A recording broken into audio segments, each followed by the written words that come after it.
Okay, so here's the solution for Chapter 4 test. So the first problem asked you to convert 65 degrees to radians. So the conversion from radians to degrees is, or degrees to radians is pi divided by 180 degrees. So you get 65 over 180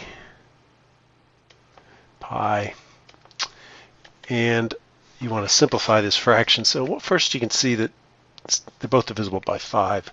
So if you divide 60 by 5, you get, what, 21? Is that right? No. 60 divided by 5.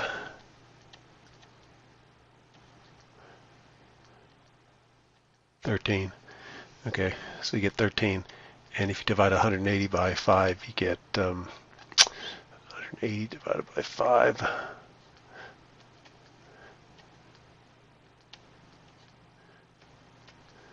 $36. Okay, so you get 13 over 36 pi. Okay, next problem. In what quadrant does the angle 23 pi over 4 lay? So this is, this is not on your unit circle, and it's greater than, this is greater than 2 pi. So that's why it's not in the unit circle. So you need to subtract 2 pi enough times to get an answer that is between 0 and 2 pi, and then you can see what quadrant it's in. So if you subtract 2 pi, but what I'm going to do is I'm going to write it as 12 pi over 6. So 2 pi is 12 pi over 6. 12 divided by 6 is 2. So 23 minus 12 is 11. 11 pi over 6. That is on your unit circle. It's almost 2 pi. It's only 1/6 pi over 6 less than 2 pi. So the answer is fourth quadrant. Number 3, just basically had to look that up on the unit circle. So I think everybody got this right, but 7 pi over 4 is right here. It's 1 pi over 4, 3 pi over 4, 5 pi over 4, 7 pi over 4. And since we are in the fourth quadrant, the sign is negative and the cosine is positive. So the coordinates are going to be the square root of 2 over 2 and negative the square root of 2 over 2. But you guys could just look off your unit circle. Number 4, in what quadrant is the sine function positive? So the next two you should be able to answer just from all students take calculus. Sine, cosine, tangent. So they're all positive in the first quadrant. All. Sine is positive in the second quadrant. Tangent is positive in the third quadrant. Cosine is positive in the fourth quadrant. And hence they are negative everywhere else. So for 4, you can see the sine is positive in quadrant 1 and quadrant 2. And likewise in number 5, the tangent, in which quadrants is the tangent negative? Well, here, where's the tangent? Tangent's here, so it's negative in the second quadrant and the fourth quadrant. Remember, the sine is, the tangent is the sine over the cosine. So when the sine are both positive, the tangent is positive. When the sine and cosine are both negative, the tangent is positive. But when they're different signs, when one's plus and the other's minus, then the tangent is negative. Okay, number 6, coterminal angles with 450 degrees. So coterminal are separated by 2 pi. So I don't even need to know where this is. All I have to do is add 360, subtract 360, because that's a full circle. So if you do that, you get 90 degrees. So that's, a lot of people got that one. I could take 450 plus 360, and that would give me 810 degrees. So that would be another one. And then I could take 90 degrees and subtract 360. And that's going to be negative 270 degrees. I could add another 360 to 810. You get the idea. So these are the ones that probably the most likely ones that you would get. Okay, problem number 7, it says, what is the reference angle associated with negative 120 degrees? So first thing you need to do is figure out where is negative 120 degrees. Now, positive 120 you can get off a unit circle. It's right here, right? So that's positive 120. So if you do a negative 120, you go the other way. So it's right there. So that's negative 120 degrees. Which, if you think about it, if you go around this way, it's this angle here going from the positive x-axis counterclockwise is going to be 360 minus 120, which is 240 degrees. And if you look on your unit circle, you'll see that this angle is 240. Now the reference angle is always the angle between the given angle and the nearest x-axis. So in this case, the nearest x-axis is the negative x-axis. And if this is 120, then you have another 60 to go. So in this case, your reference angle is 60 degrees. If you also recognized that negative 120 is coterminal with 240, you could say, the reference angle is equal to theta in the third quadrant. So in the third quadrant, the reference angle is theta minus 180 degrees in terms of degrees. So 240 minus 180 is 60 degrees. Now some people did negative 60, but the reference angle is always positive, and it's always between 0 and pi over 2, or between 0, so put a little prime here, the reference angle, or between 0 and 90. So now the next one, easier, but I gave you it in radians, so you should give me your answer in radians. So again, you can draw that 4 pi over 3. It turns out it's actually the same point. So if you look at your unit circle, negative 120 is the same as 240, which is the same as 4 pi over 3. In this case, you didn't have to do any kind of math. And again, the angle between that angle, the terminal side of that angle, and the nearest x-axis is that angle, and it's pi over 3. Again, you could use this similar kind of expression. The reference angle is equal to theta minus pi for radians. So you have 4 pi over 3 minus pi, and that gives you pi over 3. Notice this reference angle is between 0 and pi over 2. Okay, next problem, number 9. So there are two things you were given here. The tangent of theta is 5/7, and the sine. So the first thing you should do is figure out what quadrant you're in. And when the tangent is greater than 0 and the sine is less than 0, so greater than 0 means first or third quadrant, and the sine is less than 0 in the third quadrant, as well as the fourth quadrant. So from that you're in the third quadrant. So you'll use that later to figure out what the sines of the different trig functions are. Now, the other part.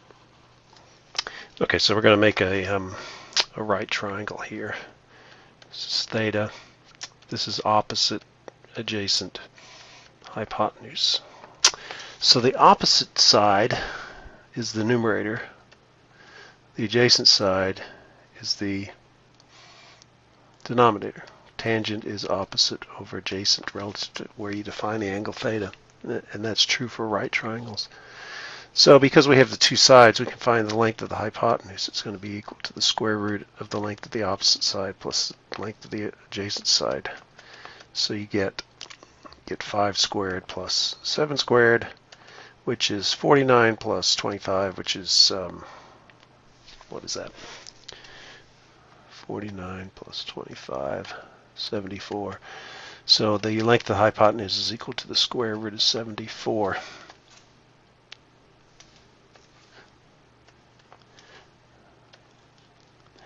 Now once you have all of those, you can you can use all the trig function definitions. So we already know the tangent. Tangent is 5/7. So the cotangent is just the reciprocal of that. We can always use these reciprocal relationships. Now the sine is the opposite over the hypotenuse. But because we're in the third quadrant, and also because I told you that in the problem statement, it has to be less than 0, so it's negative. And then if you multiply and divide by the square root of 74, you get that result. So that's the sine of theta. The cosecant of theta is just the reciprocal of this, and the sine is taken care of already. So that we'll use it before we have to simplify it. So it's negative the square root of 74 over 5. So there's no point in taking the reciprocal of that, and then we can do it all over again. So you can just take this version. So that's cosecant. And the cosine. So the cosine is negative in the third quadrant. All students take calculus. So its cosine is positive in the first and fourth, hence it's negative. So the cosine of theta is negative, and the value is 7 divided by the square root of 74, length the adjacent over the hypotenuse, and if you multiply by the square root of 74 in both the numerator and the denominator, you get that, and the secant is negative the square root of 74 over 7. So those are the answers. A lot of people got this right, except they forgot why did I tell you the sine of theta is less than 0? You never use that. So okay, the next one is where you're given a point in space, which was negative 4, 7. So this is negative 4, 7. And then the question is, what's the angle between the positive x-axis and that point, negative 4, 7. So we had all those equations. The sine of theta is equal to y over r. The cosine of theta is x over r. The tangent of theta is y over x. And then you've got the other ones. So you get the secant of theta is r over x. That's a reciprocal of the cosine. Cosecant of theta is the reciprocal of the cosine, sine, which is that'd be r over y, and the cotangent of theta is x over y. And so you see I've got x. X is negative 4, y is equal to 7, but I don't have r. So r is equal to the square root of x squared plus y squared. And in this case, x is negative 4. Now, a couple of you guys made mistakes by not squaring negative 4. You squared 4 and then took the negative, and of course that messes you up, because anytime you square something, you should end up with a positive number. So you got to be careful about those parentheses. So 4 squared is 16, 7 squared is 49. Add those two together, you get 65. So r is equal to the square root of 65. Now, to the people who worked out the decimal here, and you might say, well, you didn't tell me to use square roots, but you should have noticed that every problem I did on the homework did that. So why would I show you how to do it that way if you weren't supposed to do it that way? So no, I'm not going to give you any more points because of that error. So anyway, here r is equal to the square root of 65. In this case, everything falls out as far as the signs of the trig functions. So the sine of theta is y over r, which is 7 over the square root of 65, which becomes 7 times the square root of 65 over 65. The cosine of theta is negative 4 divided by the square root of 65, which is negative 4 times the square root of 65 over 65. The tangent of theta is y over x.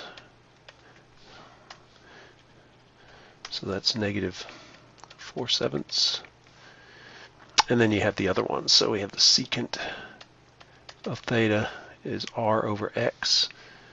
R is the square root of 65 over 7. You can see it's the reciprocal of what I had up here. And that's actually wrong. Glad I thought about that. So the secant of theta is, where is it? Secant is r over x. Square root of 65 over negative 4. The cosecant of theta is r divided by y. And the cotangent of theta is negative 7 over 4. I just took the reciprocal there, but it's also x over y. Okay, next problem. This is this plotting this function f of x equals 2 times the sine of 2x. So it says state the transformations and plot 2 periods. So I didn't specifically ask for it, but to talk about the transformations, one is the amplitude is 2 and the period is 2 pi divided by this number 2. So the period is pi. So this means a vertical, if you told me what the amplitude was 2, I didn't require you to say that's a vertical stretch. And here it's actually a horizontal shrink because you get one oscillation in pi units instead of 2 pi units. So now to plot this thing, so I gave you 4 marks on either side of the origin specifically for the reason that you can do this. So the period's pi, so we go plus pi and minus pi. So then you have pi over 2, negative pi over 2, positive pi over 2, pi over 4, 3 pi over 4, negative pi over 4, negative 3 pi over 4. So those are the scale.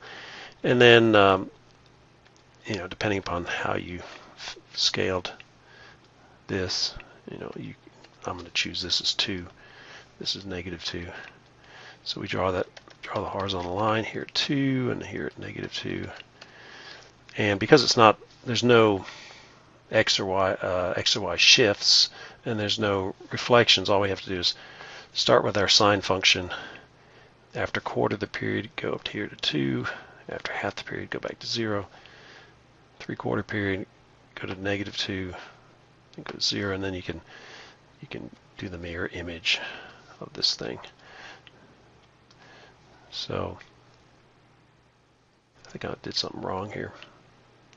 This goes down there, up there, down there. Oh yeah, it goes to there. Something wrong. Okay. Now don't draw straight lines. You got to at least try to give some semblance of having some curvature here as you go through the peaks. Now it's linear when you go through the x-intercept, but it's got that kind of curvature to it. So just take some practice. I don't think I took off for that, but okay, problem number 12. So I'll give you this angle, 16 pi over 3. And then I say, use the procedure discussed in class. Find an angle between 0 and 2 pi, which is coterminal with this. So part A is finding this coterminal angle. And there's only one coterminal angle. Okay.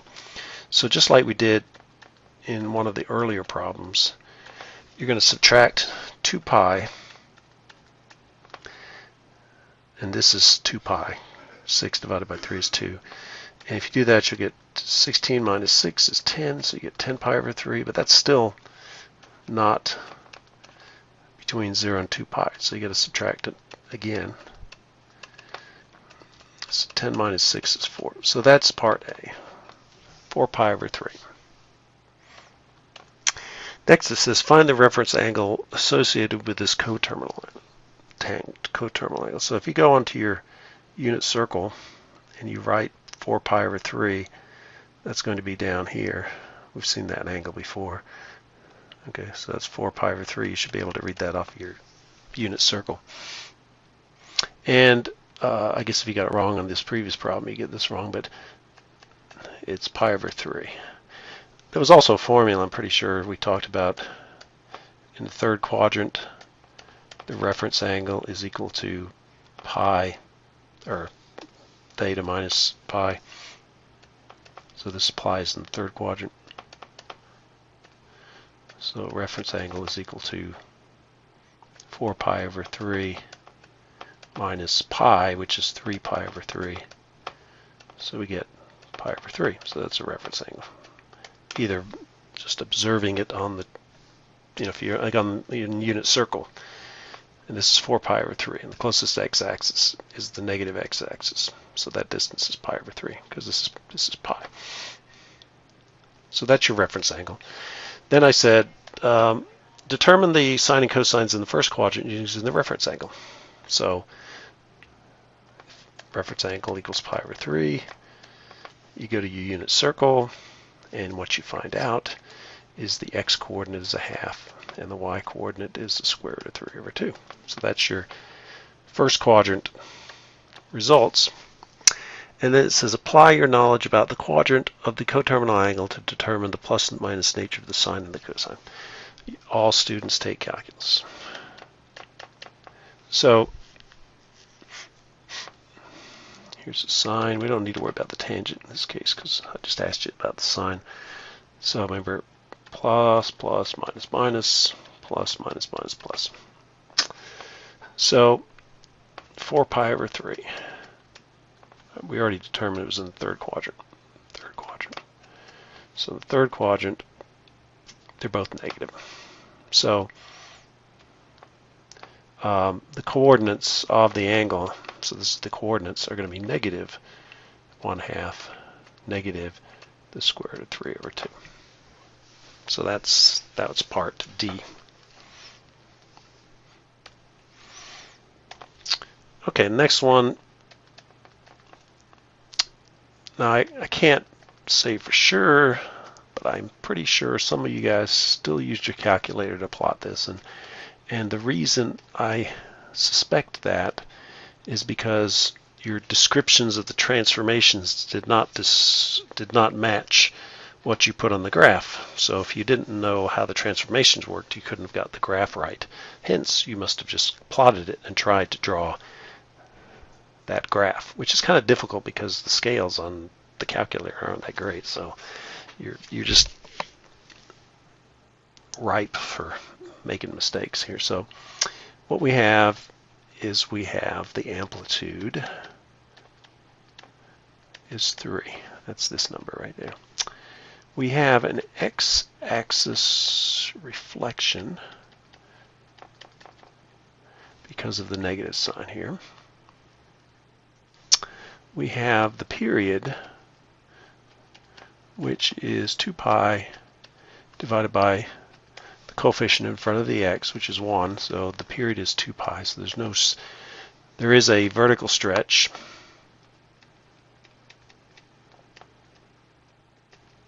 But there's no horizontal stretch because the period is 2 pi. We have this x-axis reflection, and we have an x shift of pi over 4. And it's plus because x minus pi over 4.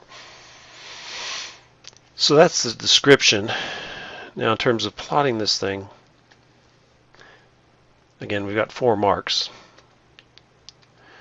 because we've got one period on the right hand side of the origin, one period on the other. So the period is 2 pi, and then you go half period, which is pi, negative pi, pi over 2, negative pi over 2, 3 pi over 2, negative 3 pi over 2. Okay, so that's a scale. And the amplitude is 3, so you should have, at 3 marks, you should have put, so this is 3, and this is negative 3. So that's kind of the way it's going to alternate. Okay, so that's taken into account. Here's the period, here's the amplitude. The only thing we have to do is do our shift and our reflection. So the cosine, I'm going to just draw in the parent function, which is the cosine. So cosine goes like this. I shouldn't have made it so long. But the cosine starts at 1 and then starts going down. Okay, I'm just going to do it over here, and then once I get everything worked out. So I could do the shift first here. So I'm going to move over pi over 4 units. So here's half the way. So we're going to move halfway here, halfway there, halfway there. So this point gets moved to there. This point gets moved to there. And this point gets moved to there. And then this one gets moved over a little bit. So that would be the x shift. But then what happens is we flip it over to the other side. So this one goes all the way to here. This one stays in the same place. This one goes over there. This one stays in this place. And this one goes down there. So instead of coming down through that point, we're going to go up through this point, up to there, down to there. And so this point, everything gets shifted over. So this one's going to come through here, and then we're going to get to a maximum here, and then we'll come through here, and then we'll get to a minimum here. So just to follow the general shape of the curve, this comes down through the x-axis like that. This one will come down through the x-axis down to here, which should line up with that. So the green curve is the correct solution. Now the next couple problems, you just have to state the things that I asked for, which were the amplitude period, x-axis shifts, x and y-axis shifts, and the reflection.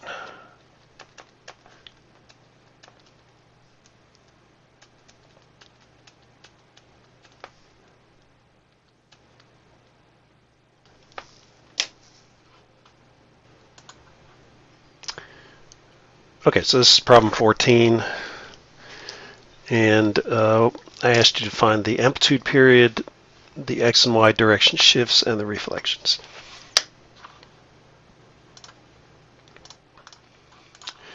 Okay, so the amplitude, sorry.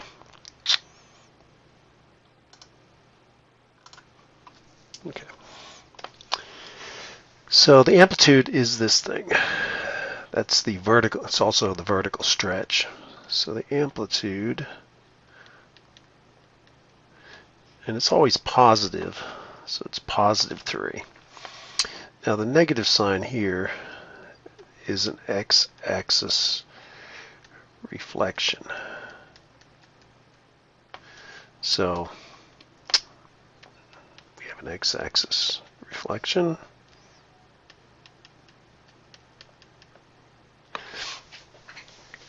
Okay, now so this is this number here that has to do with the period.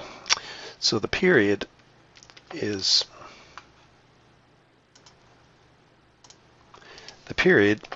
2 pi. So that's always the same. 2 pi divided by this number here, which is 3. So the period is 2 pi over 3. Now to figure out the x shift, we have to take the original function. We have to factor out the 3, but we have to factor it out of both parts. So you have pi over 3. Factoring into 3 means you divide it by 3. So that's pi over 6. So you get 3 times x minus pi over 6. Close the parenthesis for this, and close the parenthesis for that. So this is my x shift. Not pi over 2, but pi over 6. Now, if this were just x minus pi over 2, then the shift would be pi over 2, but because it's 3x, we have to do that. Okay, so that's the x shift, and it's positive. So the x, let's say the x shift is plus pi over 6. Now my y shift is this whole number, so this is the y shift, or the vertical shift. So it's minus 2. Okay, x-axis reflection, amplitude, I forgot to write sine in here, sine of 3x minus pi over 2.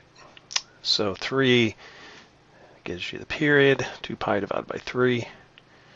factor out 3 out of both of these, this is your x shift. And just a confession here, I find it very frustrating for students because I keep emphasizing this issue and nobody seems to pay attention to it. Why is that? I mean, I don't know how many times I need to tell you guys that you divide the second part by that term, and I've said it over and over again, and I just don't know how else to say it. So there, I've vented now. But maybe that venting will stick out on your mind. You'll say, okay, I'll try to help Dr. Nicholson's sanity out here so that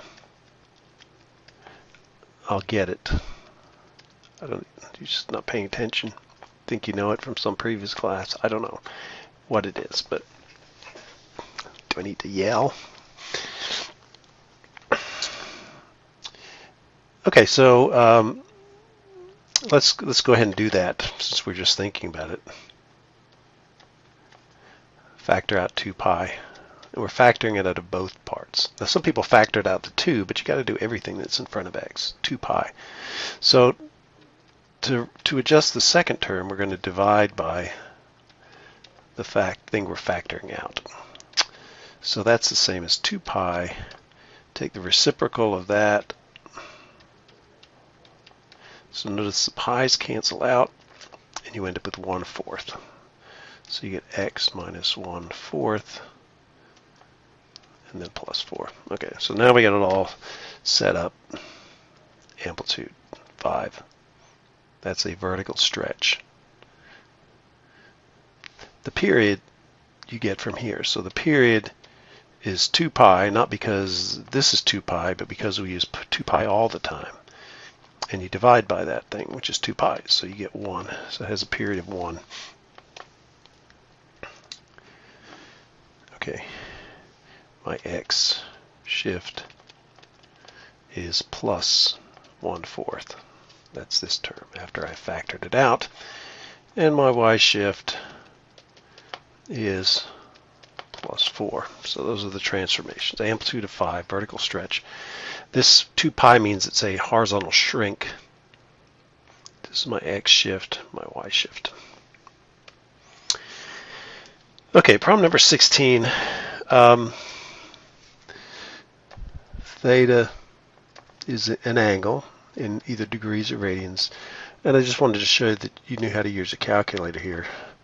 So if you put in the inverse sine of 0.36 and your calculator is in degrees, you get 21.1 degrees. So that's just reading your calculator.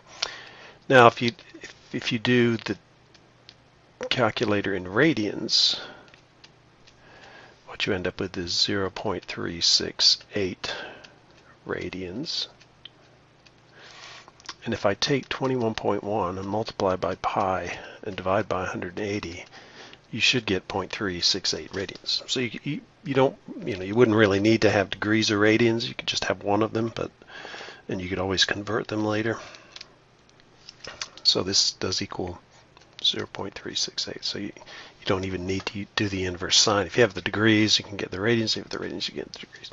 Now the third case is you take this value in radians and make it some decimal amount of pi, because half pi is a quarter of the way around, 1 pi is 180 is half the way around, so forth. So if you take 0.368 and divide by the number pi, 3.14159, you get 0.117 pi radians. And what this means is I take 0.117 and multiply by pi, and I'll get 0.368. So there's nothing, it's the same number, it's just a different way of representing. So those are the three things. Number 17, the arc sine of the sine of 27 degrees is 27 degrees. Because the reason this works out is because these are inverse functions of each other. So the inverse function gives you the argument, which is 27 degrees. The angle whose sine is the sine, the angle whose sine is equal sine of the angle of 27 degrees. This makes sense. It's 27 degrees. If I did the sine of the arc sine of whatever the, let's take the sine of 27 degrees here, and let's make sure it's in degrees. Okay, so if I take the sine of 27, so I have a number,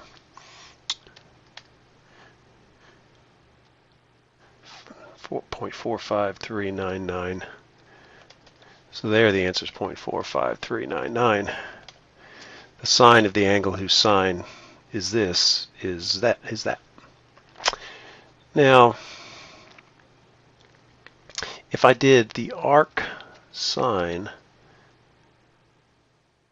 of the sine of, let's say, 150 degrees, does not equal 150 degrees. And that's because this is going to give you a number between -1 and +1. But when you take the arc sine, it's only going to give you an answer between -pi/2 or -90 and +90. So let's just plug that in our calculator and just see what it says. So the arc sine of the sine of 150 is 30. So why doesn't that work out? Or let's say we did the arc sine of the sine of, let's pick 210. These all have the same reference angle, these two do. So if I did the arc sine or inverse sine of the sine of 210, I'll get -30.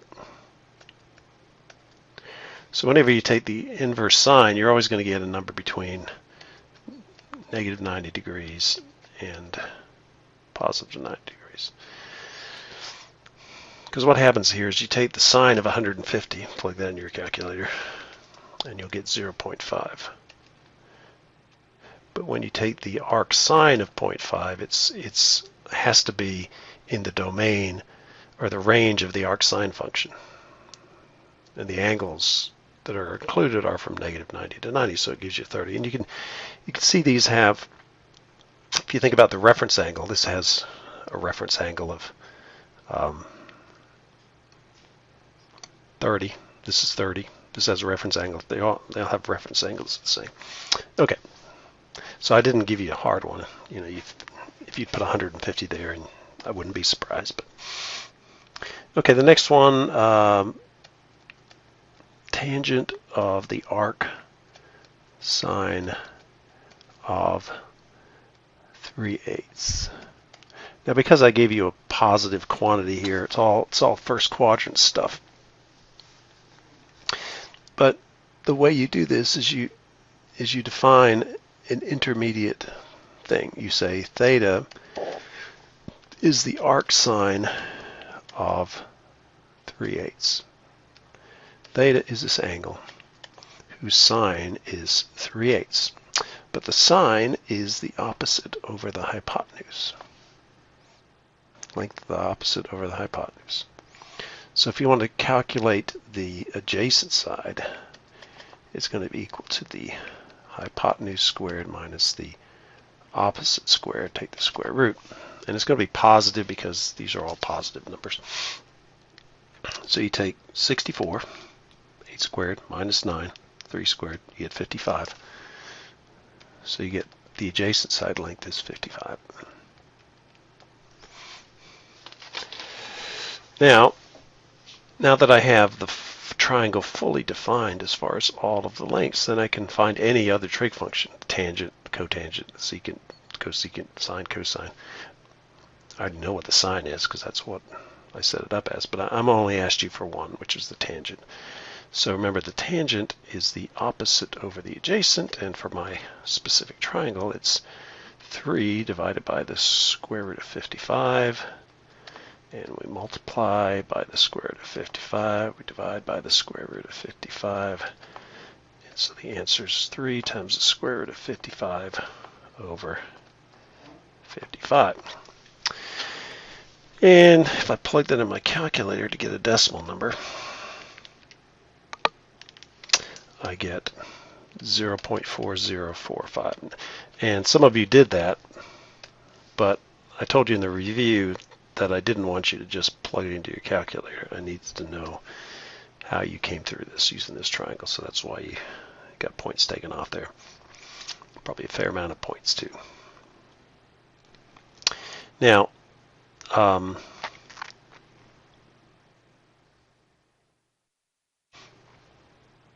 so yeah, if you plug that into your calculator, if you put in the tangent, make sure it doesn't really matter whether you're in radians or degrees in this case. So you do the tangent of the inverse sine of 3 divided by 8, and it gives you 0.40545199175. Gives you exactly the same answer. So, and then finally number 19, where the domain, well, that asks for the ranges, but let's just talk about the domain of and range of the function, the inverse trig function. So you've got the arc sine, which is the same as the inverse sine. You got the arc cosine, which is the same as the inverse cosine, and you've got the arc tangent, which is the same as the inverse tangent. Okay, so the domain are the allowable x values, and they go from -1 to +1 for both the sine and the cosine. And remember, that's the range of the sine and the cosine. Range of the sine and cosine becomes the domain of the inverse trig functions.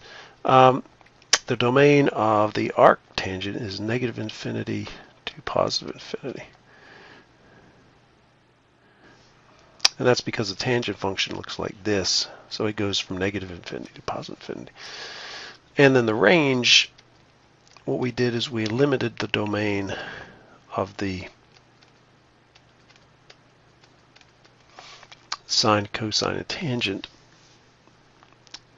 to define these inverse trig functions.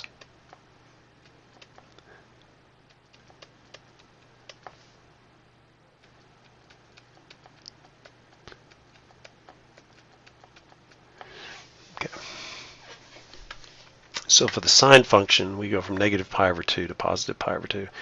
Cosine, we go from 0 to pi. And the arctangent, we go from -π/2 to +π/2. For the arcsine, they can be equal to π/2 and -π/2. For the arctangent, they can't because the function does not exist at those points. So that was the answer for the last problem. And that's it.